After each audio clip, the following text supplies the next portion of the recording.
Today, we're going to be meeting the challengers to the status quo in Oregon. And I want to say this, I know that some of us are in different camps for different candidates, but everyone here I'm declaring you an activist and a community educator. And a lot of people don't spend the time to come and hear these candidates, but you're going to do that. And so it's important that you think about what decision you're making for Oregon, and also so you're out there talking to your network and educating them about the things that you know about the candidates or the person that you end up supporting. It is my hope that we emerge from this. No matter what the result is, we're going to have one win through the primary, right? The good fight here in Oregon against the status quo that I believe is not serving Oregonians. Right. I got it. Yeah. I'm prepared. Okay, so I want to thank Western Liberty Network for, Richard, thanks for doing all this work every year to bring people together. Thank you to the gubernatorial candidates that I'm about ready to introduce for running for office. Thank you.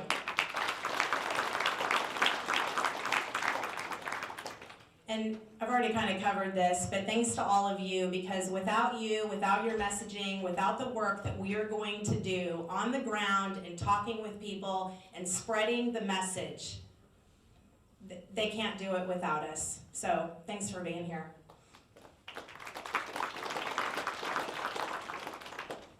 Okay, I want to talk a little bit about context. Richard covered it a little bit, but I think it's important that everyone know. WLN, as Richard mentioned, is a nonprofit. And so this is not a typical debate because we need to give everybody equal time.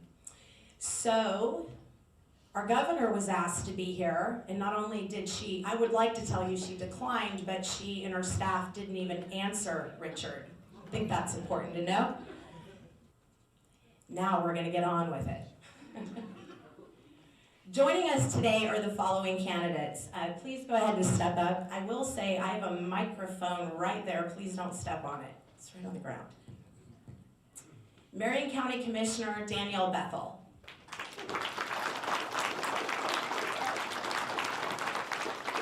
Thank you for being here.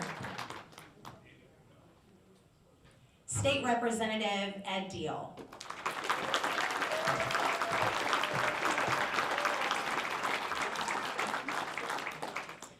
You can take a bow. Yeah, take a bow. Former GOP gubernatorial nominee from 2010, Chris Dudley.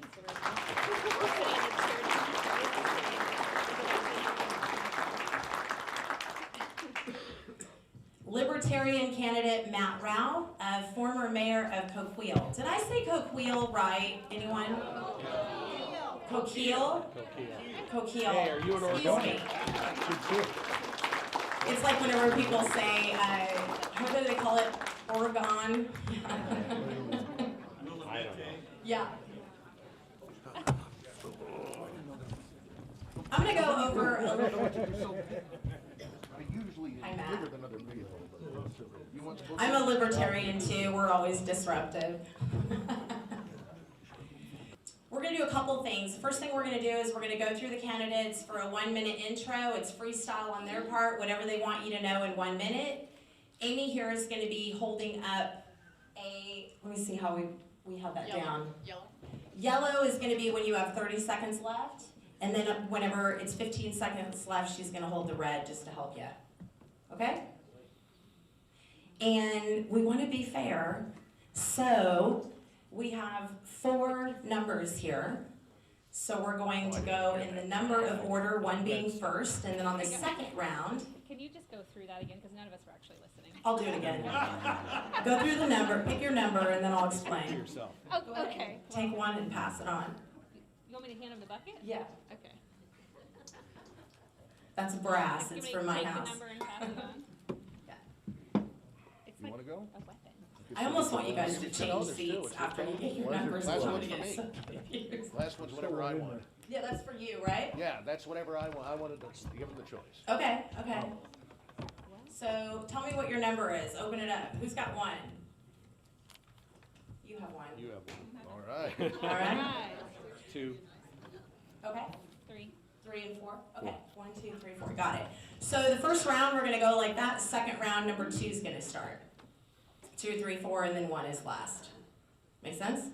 Okay. You'll just have to tell us what we're doing. Wait, what am I One doing? more time on this. I think you're since going up for 1 minute. Am I going last or am I going first? You're going first. Okay. First. And you got 1 minute, and then at 30 seconds, Amy's gonna tell you, and then at Okay. 15 seconds to go, she's gonna hold a red. All right. All right? Sit in here, or do you want us to stand up? What do I you think you should do whatever you wanna do. Okay, Yeah, Don't just fight. watch that mic right there, yeah. good point. My name's Matt Rao. I'm running to be the Libertarian nominee for governor of the state of Oregon. I'll get into my motivations for running when we get into the 10-minute spiel.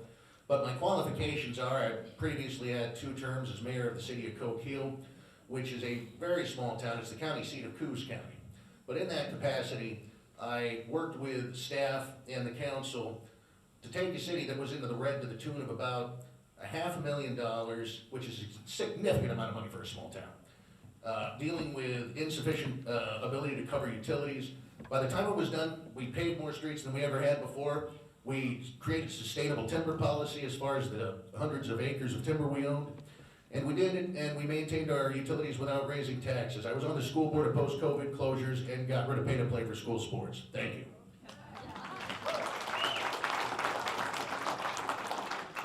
Representative Ed Deal? All right. Hey, it's great to be here. My name is Ed Deal. I want to thank first my wife Jamie there. We are a team. She's my rock. In the building, some folks call us a power couple. I kind of like that. And I also want to thank everybody here who signed the referendum and who volunteered for the referendum. You made Oregon history. And I think we should continue to make Oregon history and elect the first Republican governor in 40 years. How's that sound? So you know me as a state representative, but here's a little more about me. I'm the son of a logger and a truck driver. I'm a husband and a father and a grandpa, and I'm almost out of time.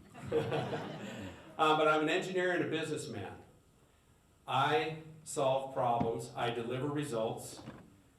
I think the brightest Oregon is ahead of us. If we want to grab it, let's take back Oregon. Commissioner Danielle Bethel. Thank you.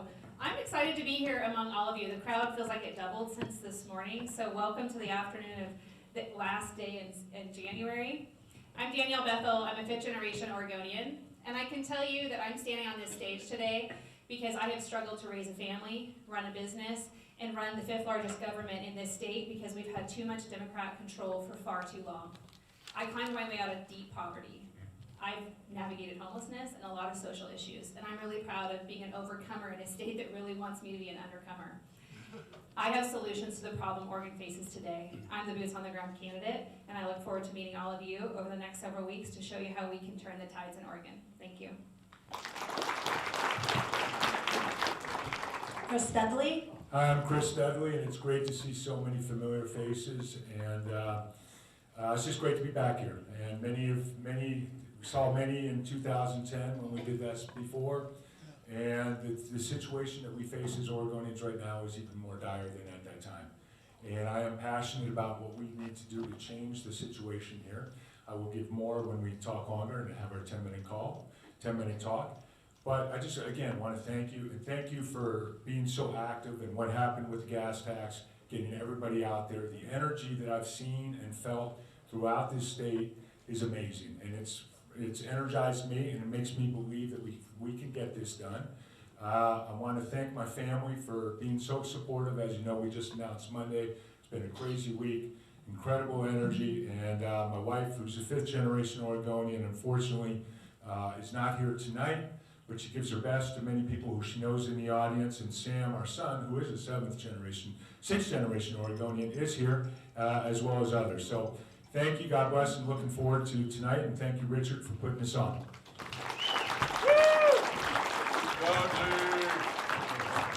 We do have a couple absent candidates that wanted to be here. Christine Drazen, we received a statement from her I'd like to read.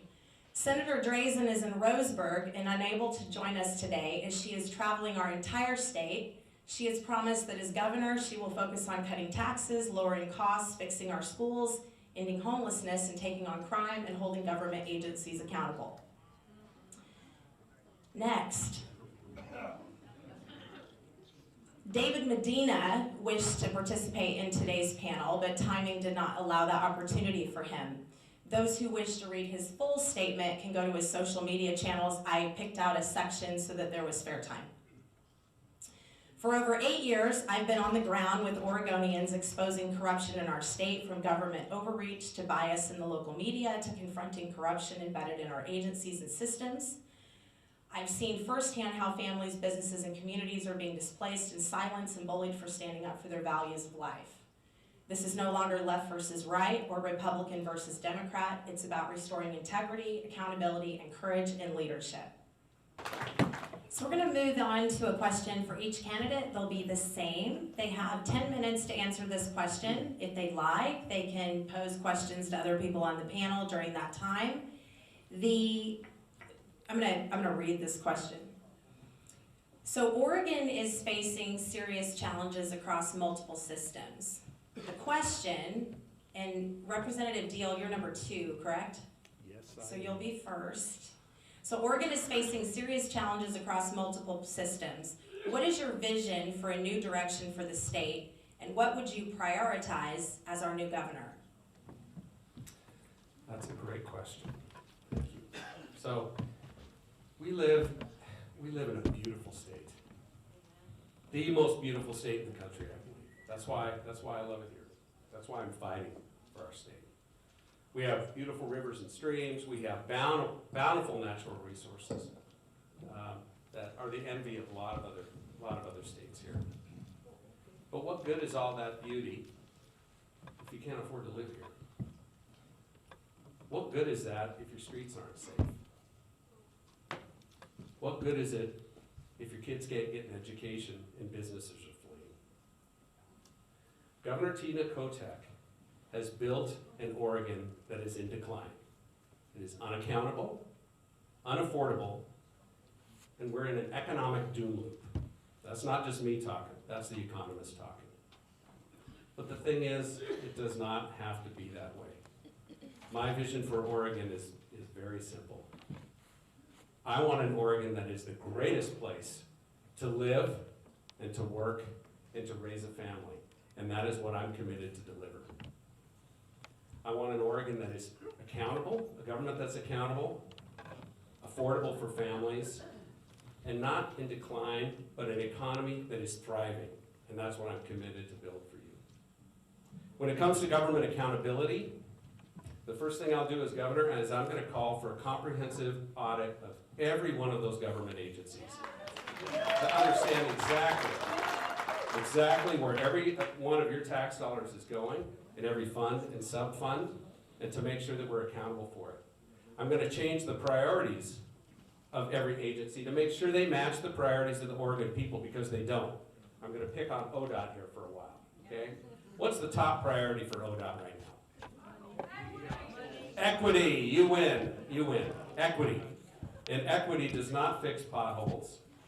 It doesn't make your roads safe, and it doesn't make your roads well maintained, but that is their number one priority. That will change when I am your governor, I guarantee it.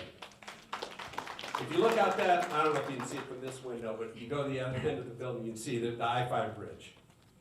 ODOT is designing a new bridge. They've been working on it for years. They spent hundreds of millions of dollars, and they haven't even done anything yet. They have designed a $15 to $17 billion boondoggle, in my opinion. That bridge, you can't even drive a ship underneath, not all the ships. It doesn't add a through lane, and it's a double-decker. It's a mess. If I was governor, the direction I would be giving ODOT is, you're going to build a bridge that ships can go under, that adds a through lane in both directions, and that's done for under $5 billion. You know why? Because you can do it. And if they can't do it, I'll bring in the team that will. And I think that's the kind of direction we need and the business approach that I take when it comes to government. And that is my business experience and my engineering experience. You know, in Oregon, the governor is the superintendent of public education. And when I'm governor, we will straighten out our education system. We will get it back to basics. The basics. We've got to teach our kids how to read and write and do math, right? None of the woke stuff. Get that out of the schools, and that is my commitment to you. Also, we need an Oregon that is affordable for families. I will make sure we have free market housing. We're not going to spend billions of your tax dollars on subsidized housing and government housing. We're going to build free market housing. And we can do it affordably if we change some of our regulations. I'm going to lower taxes, and I'm also going to repeal some of the executive orders that are in place that are driving your energy costs through the roof. Okay? And I'm making a commitment to you right now. I will cap property tax rates for senior citizens. Okay? I saw a cheer back there. All right, I like that. Also, we need an economy that is thriving in this state. We need an economy that is thriving, and we can deliver that. We can deliver that. You know, if we get some of the government regulation out of the way, as governor, I will be visiting with businesses to encourage them to come to Oregon. But more importantly, I want to work with businesses in the state to remove the roadblocks to their success and prosperity. And that's the commitment I'm making to you. When it comes to permitting and permitting delays, I want to see a system, if there are delays, and this works in other states, by the way. If there are permitting delays that are excessive, they show up on my desk. And I resolve them. I deal with them. That's what other states do. Unfortunately, Governor Kotek doesn't do that. Also with agencies that throw roadblocks after roadblocks like DEQ. I've talked to businesses in Portland and businesses in Eastern Oregon. They all have the same issues with the DEQ. They have artificial criteria, and they delay projects. I've talked to a guy down in Southern Oregon. He's been trying to do a project for 17 years, and he hasn't been able to get it through. That will stop when I'm governor.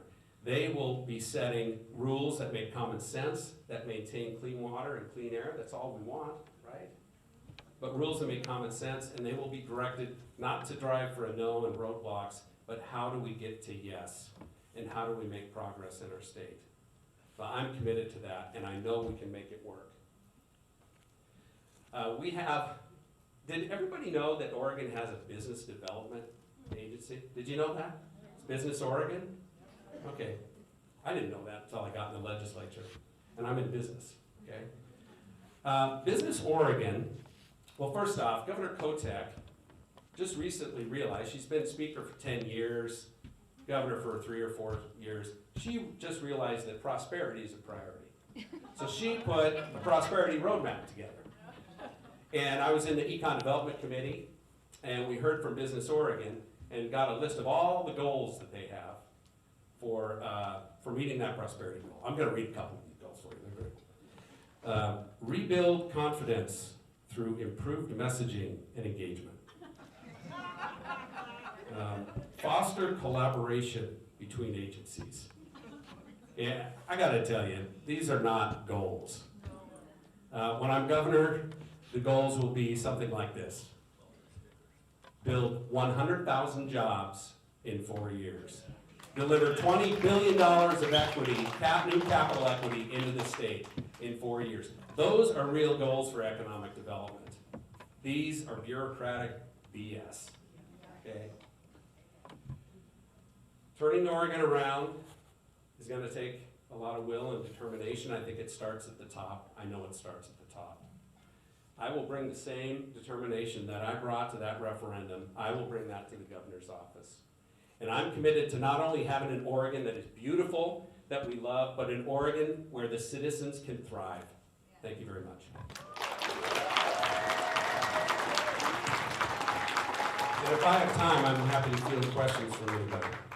You have so I did not call he has a couple minutes. He's got two. Yeah, I'm just gonna take a pause right now and just talk about these particular colors. So on the 10 minutes, in green, she'll hold it 5 minutes. Yellow, she'll hold it 2.5. That means you have 2.5 minutes left. And then red means you have 1 minute left. Representative Deal has asked to yield his time to questions. If it's 2 minutes, it might be 1. If you ask it slowly. Yeah, if it's a bad question, ask it really Who slowly. am I supposed to pick? Do you want to pick who answers the question? Would you like to pick? I'll pick that lady right there in purple. I'd like to know, are you gonna get rid of sanctuary state status? Boy, you dive into a real tough one on me. So the question is, are you going to get rid of sanctuary state status in Oregon? So to me, it depends on which law you're talking about. Is it the law that was put in '85 and nobody paid attention to it, nobody gave a flip about it for 20-some years? Or is it what was put in by executive order by Governor Kate Brown in 2017 and then put in law, the Sanctuary Promise Act in 2021? So, yes. So my promise to you is, as governor, I will not defend and protect gang members, human traffickers, and child prostitution ringleaders. That is my commitment to you. I will make sure, and we can do this, I will make sure that our law enforcement is cooperating to get the bad guys out of our state. That's what we want. It is possible. What happened in 2017 by executive order, and then it was put into law in 2021 for the most part, is a law that prohibits, draws a hard line between law enforcement and the federal system to where they cannot cooperate. I will do everything in my power via executive order to restore that. And I'll tell you what, if I was governor in the first place, ICE wouldn't have to come here, okay? They would not be here, we would be cooperating, we would get the bad guys out of here, the temperature would go down, this wouldn't even be a problem in Oregon. Thank you. I'm going to reread the question for you. Oregon is facing serious challenges across multiple systems. What is your vision for a new direction for the state, and what would you prioritize as governor of Oregon? Thank you for reading it again. I just wanted to make sure I heard all the points because I've been talking about this for 6 years. As a sitting Marion County Commissioner, if you're bored, you can verify this by going back to YouTube and watching Marion County Commissioner Board meetings that occur on Wednesday mornings at 9 a.m. Every single county in this state is suffering, and there's over 200 cities in Oregon that are also suffering, and that includes Portland, even though they make their own choices very publicly. There are 87 state agencies that the governor oversees. Not a single one of those state agencies actually works with local elected leaders across this state. 36 counties that run land use, transportation, behavioral health, environmental services, a variety of things, the same thing that the governor does every single day. And they do everything they can at the state level to make sure that there is not a partnership or a structure of government that works effectively for Oregonians by community.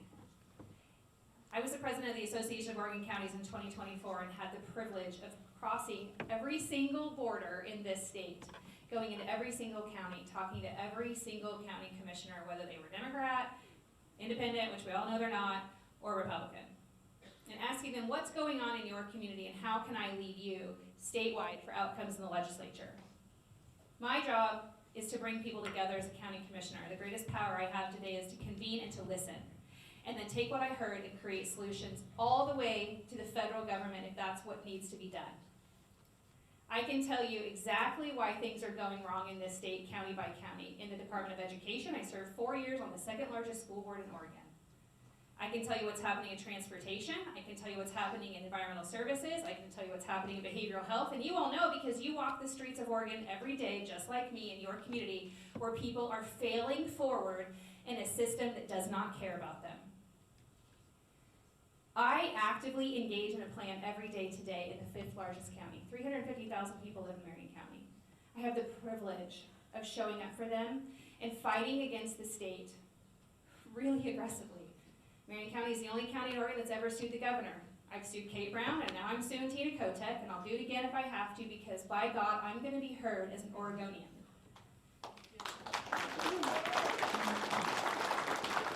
We need a plan. Marion County and Clackamas County, as some of you heard this earlier today, are the only two counties in Oregon that are thriving in the behavioral health space. We're governed predominantly by conservative-minded people who believe in humanity. When we deliver behavioral health services in both of those counties, which are pretty large, we do it with a human focus. We run recovery-oriented systems of care with accountability. We take local taxpayer dollars, we take state taxpayer dollars and federal dollars, and we blend them together to produce outcomes that save people's lives. They reunite families and they stabilize our community because it gets people off the system long-term. In the education system, you're gonna hear it likely from every single one of these candidates, the whole thing needs to be reformed.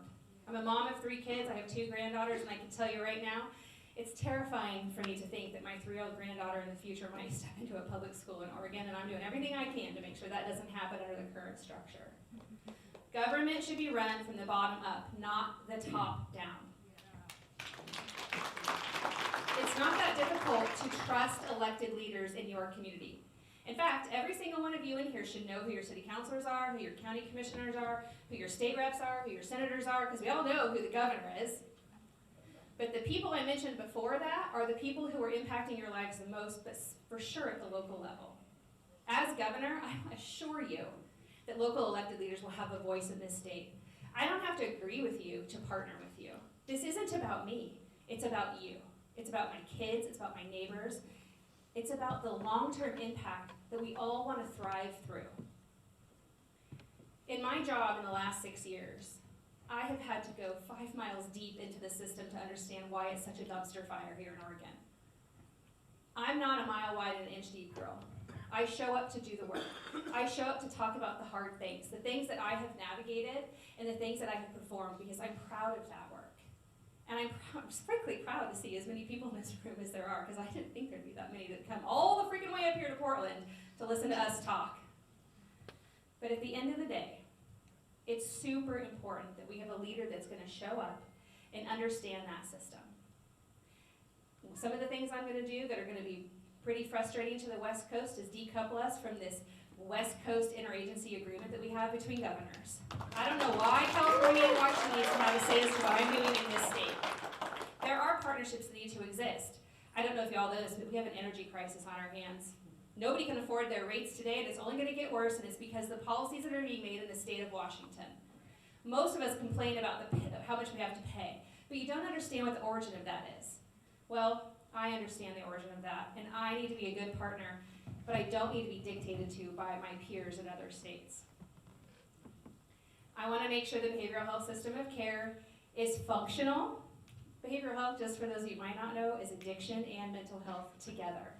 It's run at the local level in counties. It's not run at the state level. I want to gut the Oregon Health Authority and give the power back to counties who are the statutory mental health and public health authorities in our state. I want to make sure that the transportation system is stable. I don't know if you know this, but counties in Oregon have more roads per mile per geographic area than the state has total in their entire portfolio. I have to deal with roads and bridges and potholes too, but I have to deal with it within my means, because I have to do it with the percentage that they allocate me from the gas tax at the state level. And I'm not a tax-forward politician, so I'm not raising taxes to make sure that I can live within my means. It's really important that we structure government and the formulas that are delivered in the legislature are honored and executed with plan, not with reaction. I'm going to tackle the land use system.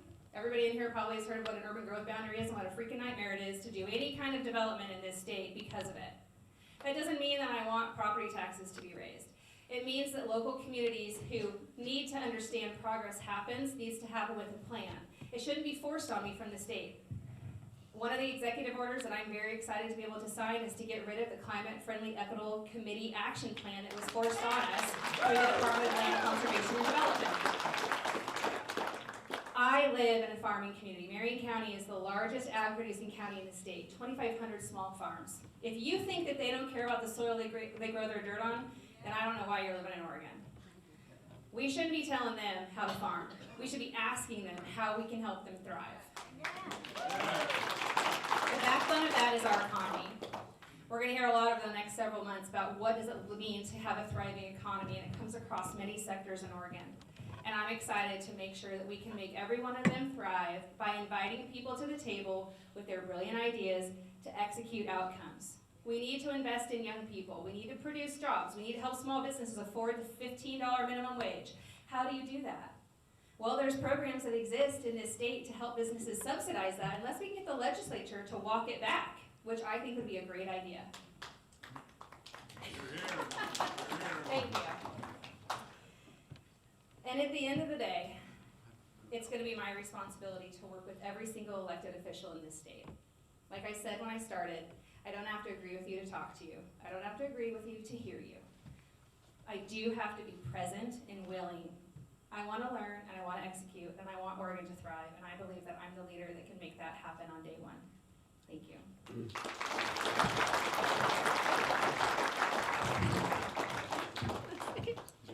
Yes. All right. You ready for me to repeat the question? Yeah, don't worry about it. Okay. I think what I'm gonna do is I'm gonna start a little bit by giving my background, and I think it's important as all of us as candidates. By the way, we have great candidates. Yes. And we do. Yes. And that's something to be proud of. And I'm, like I said earlier, I'm so thrilled to see this many people in the room, because there's so much that we have to do, so much energy that we have to do to change the state. And we're gonna agree, for the most part, on our policy positions.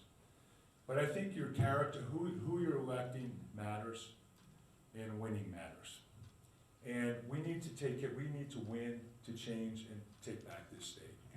And so let me start by just kind of giving you a little bit of my background. And because I think, to me, leadership is a combination of empathy and accountability. It's being able to relate to the problems that are in front of us, many of which we have talked about, what people are dealing with. As I walked earlier this week in Old Town in Portland, and you see people strung out on fentanyl, when you see people lying on the streets, or when I'm talking, as I travel the state, talking with moms who have fourth graders, they don't want to hear about the 10-year education plan.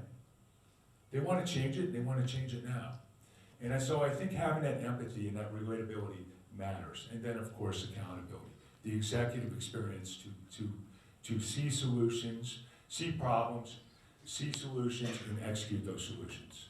So my background is this, and I'll be relatively brief, but I came from a background, and I feel fortunate that my mom taught me growing up to respect others, and to not judge another person until you've walked a mile in their shoes.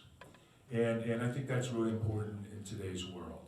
And I came from a place where my grandfather immigrated to this country through Hungary. He came through Ellis Island. And I would visit him every summer and stay with him. And every morning we would go outside, he would raise the American flag and have me say the Pledge of Allegiance. And he would tell me how great this country is. And then my grandfather on the other side joined in World War II, joined the military at age 40. He too would tell me how great this country is and that it was worth fighting for. So start from there. And then when growing up, I grew up from a family of educators. And it wasn't always easy. I still remember you had to look for a certain strength of cardboard to be able to shove it in your shoe, because I had holes in my shoes when I was playing ball and doing different things.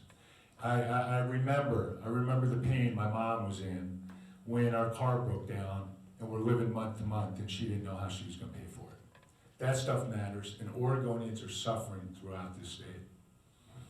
And I think that experience of hard work is important.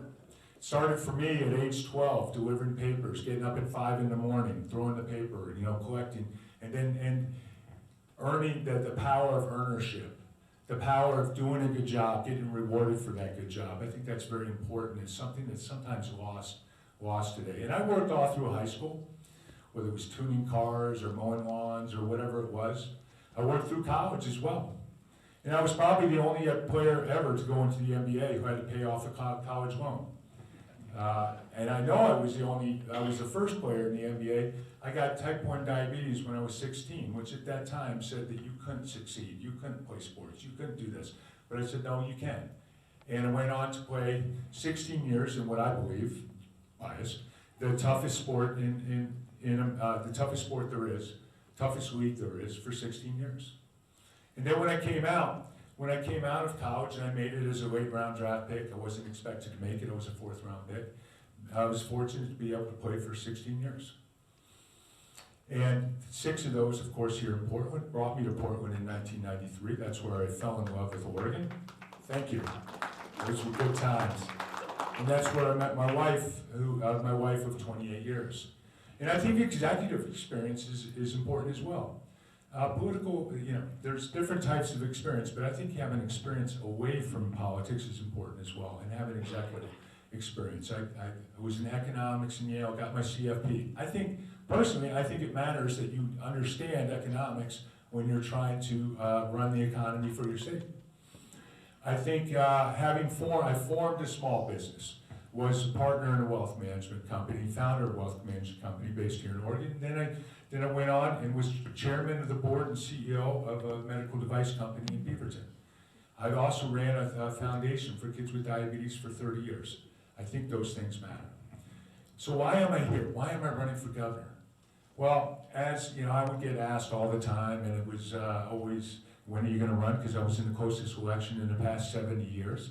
When are you going to run? My wife asked me, and I honored that wish, that I not run again until my kids were out of high school. And now they're young adults, and I'm proud to say that they're living here. They're here in Oregon. They're 6th generation Oregonians, and we're hoping soon, not too soon because my son's in the back, soon to have 7th generation Oregonians. And I'm passionate, and it literally pit my stomach when I see that we're 50th in education for 4th grade. Portland's ranked 80th out of 81 for cities where to invest. Oregon's 47th for job creation. This has to stop, and it has to stop now. We have to get energized, we have to take care of this, and we have to change things right now. Now, the good news is there are solutions out there. There are solutions on education. There's ways other states have gone through this. Mississippi went from 47th to 5th simply by adopting the science of learning, phonics. And it's a way of educating our kids. We can do better. Our economy can be better. The first step is do no harm. Everywhere I go, I talk to businesses. The thing they talk about, the first step is, please, no more taxes, no more regulations. We don't know what's coming next. We don't know what's coming out of this next session. Stop it. First step is do no harm. Then it's look at our tax structure, look at our regulations. And again, it's been done in other places. You look at a place like British Columbia, for every new regulation, 2 come out. There's ways of doing this. It's often talked about at the high end that Portland has the 2nd highest rate, personal income tax rate in the country, next to Manhattan. But what's often forgotten is that we have the highest personal income tax rate in the country for our working class, bar none. That's on J1. I want to lower the burden of the tax rate for working class Oregonians. We have to make Oregon affordable. We have to do that, and we have to do it immediately. And then the last piece, and I'll talk about this later because I see the time starting to go, but we have to win. We have to win. We have to have a message that resonates across party lines, that you can connect with people. And what excites me so much are 2 things, really 3 things. One, the energy here with the gas tax, which across the board. I remember being up with Rodney Cooper up in Sisters, or down here in Portland, or when I was in Redmond at the petitions, and people were lining up to sign, and they weren't all Republicans. There were unaffiliated independents, Democrats. They all said enough is enough, and they don't like the system. And across the state, I've felt, as I've talked to people, that there's a grand sense that we're united in our love of our state. It is the most beautiful state in the country, bar none, bar none. It is an incredibly beautiful place. But there's also a united feeling that what we're doing is simply not working, and it has to change, and it has to change quickly. Now, now, I will say the energy from the gas tax showed, that gas tax showed the energy that's out there. The other piece that is often overlooked, and I was with a group last night, we did an event with young Republicans, is that this Gen Z, and I've got a few myself, that the 18 to 24 is considered the most conservative generation in 60 years. Yes, you can definitely clap, yeah. We need to tap into that. We need to get that energy going right there, and we can do it. And I will say, this situation reminds me a little bit of the last time I ran. When I ran the last time, I heard the Republicans were down, they hadn't won, and there was super minorities in both houses, and so on and so on. And over time, we got that energy going. We got people excited. We had a message. We focused on core issues. It doesn't matter what party you're from. You want your education. You want a vibrant economy. You want livability. We want safe streets. There's no reason we should have, and I've gotten to the point where I'm calling it poison. We've got to get poison off our streets. Forget anti-drug, anti-poison. Stuff that you take once, 2, 3 times, and will literally kill you. Literally kill you. And so we have to get that off our streets. And if you have message that resonate across party lines that everybody can get behind, we can take back this state, and we have to do so now. Thank you. Thank you. You were great. It was fun. It was subtle. Matt, please. Legs falling asleep. Leg was falling asleep. Watch the microphone. Woo! This thing? All right. So I'm sure a lot of you are wondering, why in the hell is this guy crazy enough to be running as a third-party candidate for governor? I'll tell you why. And it may not be the most popular thing to hear in this room. But I assure you, and you will see this throughout this campaign, I will speak in front of friendly audiences and unfriendly audiences, and I will say the same thing. I'm not going to tell you what you want to hear. I'm going to tell you how the facts are as far as I see them, and the way I would solve the problems of this state according to my best judgment. I understand it's a long shot. I would also argue being the nominee of a party that hasn't won since 1982, despite millions and millions of dollars, is also a long shot. So I would ask you to have an open mind, but if not, that's fine. But I think it's vitally important when we look at what has happened to this state, and I say this after 20 years, one way or the other, serving in elected office, working in journalism, or in consulting and public policy analysis, that confidence in this state is at an all-time low. Because fundamentally, expectations have failed to be met. Why do states exist? States exist because of community commonality, aspirations, values, social structures. Today, Oregon really is almost 3, 4 states in one. You've got the metro, you've got the east, you got the southern coast, you got the Willamette Valley, and then you've got all points in between. And fundamentally, they all really can't agree on much of what they want. The Democrats want a one-size-fits-all policy. And I'm not going to pick on anybody here. They haven't said anything definitively about a one-size-fits-all policy. But when I hear, we're going to get the woke out of the schools, that sounds like the lefties who are saying that we're going to get bigotry out of the schools. I'm not going to trade one jackbooted master for another. And I think the governor of this state ought to stand up for the rights of every Oregonian and their free rights. And the communities ought to decide their own curriculum. I say, and I can say this with confidence as a former school board member, and I know Commissioner Bethel was on a school board, that parents tend to know what's best for their kids. Whether it's woke in the Portland suburbs or radically conservative where I come from, part of the reason we have lost the commonality and community of this state. Oregon doesn't feel the same anymore. It hasn't for a long time. We used to be able to set aside our disagreements beyond the political to a general sense of an appreciation of, don't tread on me, I won't tread on you. Now it's become, you tread on me, I'm going to tread on you and your family. But why did I decide to do this? There were 2 reasons. One, she's not here, Christine Drazen, and along with my former colleague in the Mayor's Association, Lori Chavez-DeReamer, cheerled sending troops in violation of the law into our largest city. I understand you may not like to hear that, but if it was the Biden troops, I would have said the same thing. And yet I hear praising this. And I know for a fact, the same people who said COVID was tyranny, lockdowns were tyranny, and I agree, I fought it on a school board. Now, have no problem with mass cops going into your house without a warrant. Extrajudicial killings. No problem whatsoever with martial law without even a legal declaration whatsoever. I understand they may disagree.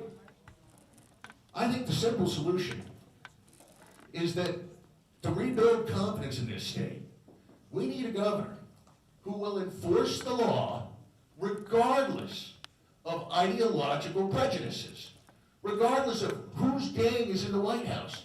You know, and look, I used to be a Republican. I hear the old spiel, Tom McCall. You always hear the Republicans pull out Tom McCall in campaign time, or at least he used to. Tom McCall would tell President Trump to go straight to hell. And the fact of the matter is, Oregonians, 63%, want a governor who will tell him to go straight to hell. You're going to have a real difficult time selling them that any Republican who can make it through that primary is going to have the courage to say that. Maybe they will. I don't know. I don't know them as people. I hope they will. But the fact of the matter is, Christine Drazen, Lori Spez-DeReamer, the other crew, you know, the same guys who sent the folks at the mall here when they occupied that by force with guns were patriots, and they were executed by the FBI. ICE are now heroes. Mass cops are heroes. Warrantless entry is totally acceptable. The Second Amendment is now in question. Now, by the way, I'm about as strong on the Second Amendment as you can get, and more importantly, the Oregon Constitution is far more pro-gun than the U.S. Constitution. Right. And I'll be a governor who, if some mass thug, regardless of if it's a Republican administration or a Democratic administration, kills one of my citizens without identification, without due process, I will order the state police to arrest that person. I will have state police contingents around the federal government, these agents, because they are not immune, despite what the supposed legal experts in the Trump administration say. States actually have laws. They have policing powers. Our citizens have rights. And they can't be situational. The people of Oregon have said in the polls overwhelmingly, affordability is an issue. What I applaud Mr. Dudley, and I'm sure everybody up here, wants to cut the income tax for working people. But 1% off of that ain't gonna pay for health insurance going up at 10% per annum. It isn't gonna keep up with the rents. I hear market-oriented housing policies.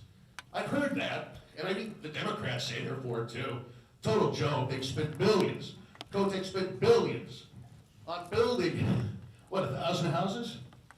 We're spending $125,000 on every addiction bed. I have the sneaking suspicion there might be some leakage involved here. You know, if you look at history, the simplest way to build housing is to just do it. If you need to build housing, especially for the poor and the into the working class, the market doesn't want to do it because it's a pain in the ass to create the housing, go through the process, deal with the federal laws and the tenants and the payment structures and all of that. We should just develop housing funded through bonds. The bonds will be serviced by rent-to-own payments from the tenants who would be in self-governing communities. It would create generational wealth, it would create future tax bases, and it would self-liquidate. And then you incentivize the creation of middle-class housing through the private sector by giving a tax exemption for 10 years on income derived from new units that are at that mid and lower income level. Waive the SDCs, which are crippling the creation of multi-family housing units and multiple unit housing. And then also give a property tax break for 10 years. I believe that would give enough incentive for people to do the work that needs to be done. And if not, then we'll have to explore other options. But there is no ideologically pure answer to this. Polling says most Republicans have lost confidence in the private healthcare system. Somebody who just lost my father to prostate cancer, who's got a mom who's a quadriplegic. I lost confidence in it a long time ago. My son was born a couple months early. $190,000 bill with insurance. You can't tell me this is a just system. There are some things that maybe shouldn't be for profit. I feel like manufacturing arms, because there's too much of an incentive in waging war. And your health might be some issues where there's an ethical question beyond profit, beyond philosophy. I think there are many things we can explore. But one thing that really must be examined is expand, because we can't keep up with 10% rate increases.